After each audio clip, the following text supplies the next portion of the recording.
असा हा दिवस आहे आणि हा दिवस ईश्वराने माझ्या आयुष्यात आणलेला आहे। आज इथे निलेश राणे कुडाळ मालवण मधून आमदार निवडून आले म्हणून सत्कार आहे त्यांचा।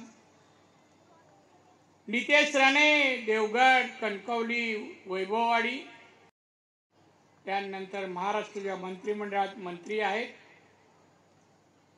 आणि 2 चिरंजीव आणि वडील खासदार हे देशातील मला वाटतं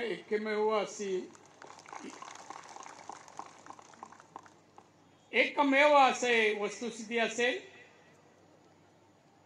मी आमच्या सर्व नेत्यांना दिल्लीचे माननीय मोदी साहेब, माननीय अमित शाह जी, श्री देवेंद्र फडणवीस या सर्वांचा ऋणी आहे।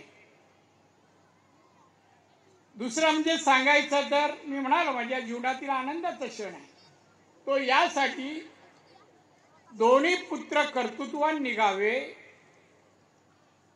हे भाग्य मला मिळालं आहे।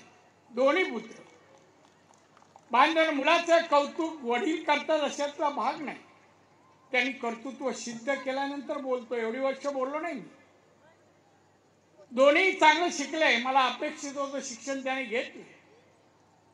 नितेश दोन्ही परदेशात गेले। निलेश तर 15 वर्षाचा असताना गेला न्यूयॉर्क मध्ये।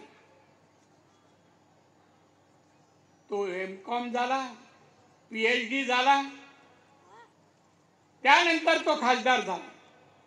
नितेश अमेरिकेतून लंडन मध्ये गेला, एमबीए केला त्यांनी आणि भारतात। पण दोन्ही येऊन त्यांनी डायरेक्ट मोकळीक नव्हती राजकारणात जायचे असं नाही। आल्यानंतर दुसऱ्या तिसऱ्या दिवस निलेशला घेऊन गेलो एका ऑफिस मध्ये। म्हणजे निलेश ही चावी, हे ऑफिस तुझं आणि हे व्यवसाय तू सांभाळायचा। ते नितेश जसा आला त्या नितेशला घेऊन गेले एका ऑफिस मध्ये। नितेश हे तुझं ऑफिस आणि हा व्यवसाय तू करायचा। तुम्ही व्यवसायावरून राजकारण केलं तर माझं काही हरकत नाही, फक्त राजकारण नाही। आम्ही तिघेही आपापले व्यवसाय सांभाळून राजकारण करतोय, त्यामुळे आम्हाला कोणाच्या खिशात हात घालायची गरज नाही, काही गरज नाही।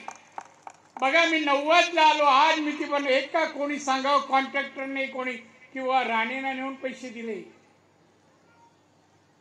किंवा नितेश आम्हाला कोणाकडे जायची गरज नाही। आम्ही स्वतःच्या कर्तृत्वाने म्हणा आणि म्हणून मला घमेंड आहे दोन्ही मुलांबद्दल।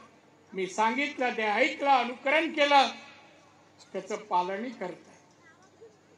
बांधवांनो फार असे क्षण येतात की वडील आपल्या मुलांचं कौतुक भर जाहीर सभेत करतात। असा काळही नाहीये, पण मी त्याला अपवाद असेल आणि म्हणून या दोघांबद्दल मला अभिमान वाटतो।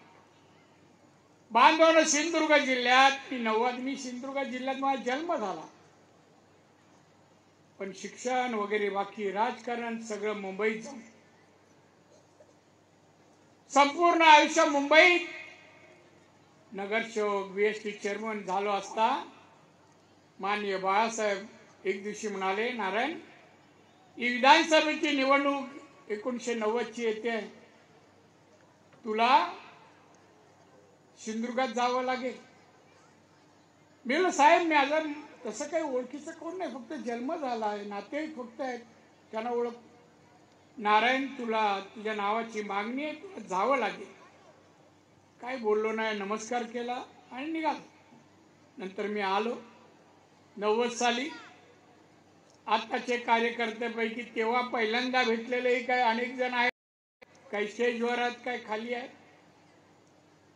आणि नौका असतानाही मी या जिल्ह्यासाठी, मतदारसंघासाठी, इथल्या सवंगड्यांसाठी, कार्यकर्त्यांशी पण पहिल्याच निवडणुकीत ज्या मालवणकर कुडाळ कणकवलीकरांनी मला मतदान दिलं आणि लोकप्रतिनिधी बनवलं त्या सर्वांचे परत एकदा आज आभार मानतो।